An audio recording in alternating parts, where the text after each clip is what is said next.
সকাল থেকে একদম সময় পাইনি, সেই জন্য ফোন আমি ধরতেই পারিনি।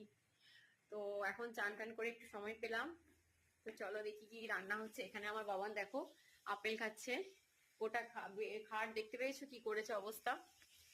চলো দেখি কি রান্না করছি। এ দেখো এখানে ভাত নেমে গেছে, এখানে পোস্তটা ভিজতে দিয়েছি, না ছাড়া মিক্সিতে বাটা যায় না ভালোভাবে। আর এখানে এই যে আলটা হচ্ছে। চলো। আর আমার বরের জন্য চিকেন রান্না করলাম। আমার বর, আমি চিকেন খাই না, আমার ছেলেও অতটা খেতে ভালোবাসে না। আর আমার ছেলের জন্য ডিম ভেজে দিয়েছিলাম, আলু পোস্ত আর ভাত খেয়েছে ও। রাখো বাবান, কি আর খাচ্ছ আমিও তুমি সেম এখন? ওর মতনই আমিও খেয়েছি। বাবান কি খাচ্ছ তুমি এখন? আমার বড়ও দেখো 3টের সময় ডিউটি বেরিয়ে যাচ্ছে। আর আমি জামা প্যান্টগুলো তুলে নিয়ে এলাম, শুকনোগুলো।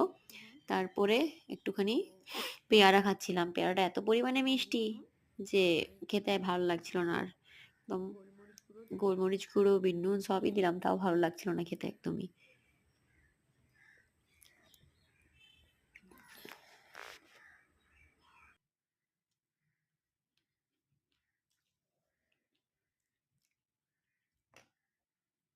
প্রচন্ড পেয়ারাটা পেকে গেছে।